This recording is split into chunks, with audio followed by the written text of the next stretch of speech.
প্রিয় দর্শক আসসালামু আলাইকুম। আমি সাথী সিম্পল কুকের পক্ষ থেকে আপনাদের সবাইকে স্বাগত। আর আমার আজকের রেসিপি হচ্ছে Bangladeshi Chinese restaurant style chicken fry recipe.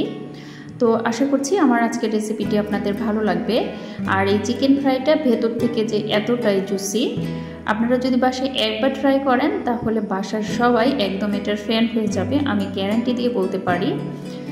তো চলুন কথা না বাড়িয়ে আমরা চলে যাই মূল রেসিপিতে। যেহেতু আমি চিকেন ফ্রাই করব, তো সেহেতু এখানে নিয়েছি চিকেন।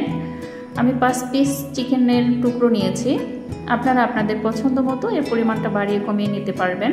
চিকেনগুলোকে আমি খুব ভালোভাবে আগে একটু ধুয়ে নিয়েছি, দেন একটা কাঁটা চামচের সাহায্যে এভাবে করে একটু খুঁচিয়ে নিচ্ছি, যাতে করে ম্যারিনেশনের মশলাগুলো এর ভেতরে খুব ভালোভাবে প্রবেশ করতে পারে। আমি এক এক করে সবগুলো টুকরো এভাবে করে কুচিয়ে নেব। তো এরপর যে একটা কথা বলছি, আমার ভিডিওটা যদি ভালো লাগে তাহলে অবশ্যই একটা লাইক, কমেন্ট এবং শেয়ার করতে ভুলবেন না। আর আপনি যদি চ্যানেলে নতুন হয়ে থাকেন তাহলে অবশ্যই আমার চ্যানেলটিকে সাবস্ক্রাইব করে পাশে থাকা বেল আইকনটিকে প্রেস করে রাখবেন। ফেসবুক পেজ থেকে যারা দেখছেন তারা অবশ্যই একটা ফলো দিয়ে রাখবেন। খুঁচিয়ে নেওয়া শেষ হয়ে গেলে এগুলোকে আমি শেষবারের মতো আর একবার খুব ভালোভাবে ধুয়ে নিয়েছি। দেন ম্যারিনেশনের মশলাগুলো অ্যাড করে দিচ্ছি। এখানে দিয়ে দিচ্ছি 1 চা চামচ আদা ও রসুন বাটা, 1/2 চা চামচ লাল মরিচের গুঁড়া, 1/2 চা চামচ জিরার গুঁড়া, 1/2 চা চামচ কালো গোলমরিচের গুঁড়া, টেস্টিং সল্ট দিয়ে দিচ্ছি 1/4 টিস্পুন, 1/2 চা চামচেরও একটু কম। সয়া সস দিয়ে দিলাম 2 চা চামচ মতো, 1 চা চামচ ভিনেগার, লবণ দিয়ে দিচ্ছি 1/2 চা চামচ। লবণটা একটু বুঝে দিতে হবে, যেহেতু সয়া সসেও লবণ আছে। একটা লেবুর স্লাইস এখন আমি দিয়ে দিব, রস বের করে দিয়ে দিচ্ছি। দিয়ে এই সবগুলো উপকরণকে খুব ভালোভাবে হাত দিয়ে ম্যারিনেট করে নিচ্ছি।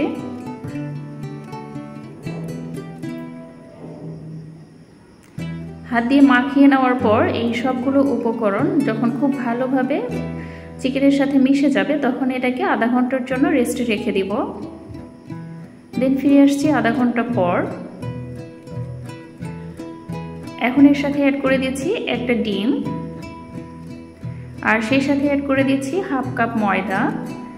দিয়ে এই সব উপাদানগুলোকে শেষবারের মতো আরও ভালোভাবে একটু চিকেন পিসের সাথে মাখিয়ে নেব।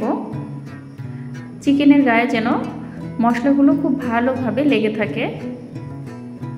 একটু সময় নিয়ে খুব ভালোভাবে মেখে নিয়েছি। দেন চলে যাচ্ছে চুলায়। যেহেতু এটা ডুবো তেলে ভাজবো, সেহেতু চুলার মধ্যে একটা প্যান বসিয়ে বেশ কিছুটা একটু সয়াবিন তেল নিয়ে নিচ্ছি।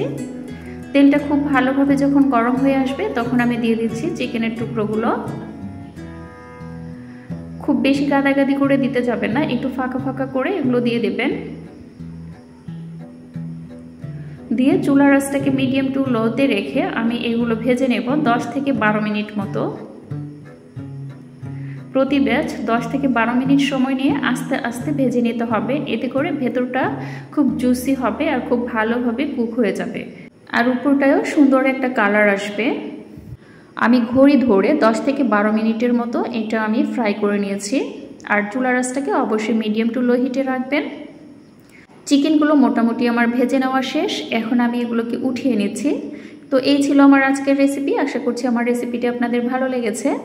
তো পরবর্তী রেসিপি দেখার জন্য আপনাদের আমন্ত্রণ রইল। সে পর্যন্ত ভালো থাকবেন, সুস্থ থাকবেন। আজকের মতো বিদায় নিচ্ছি। দেখা হবে আগামী পর্বে নতুন কোনো রেসিপির সঙ্গে। আল্লাহ হাফেজ, আসসালামু আলাইকুম।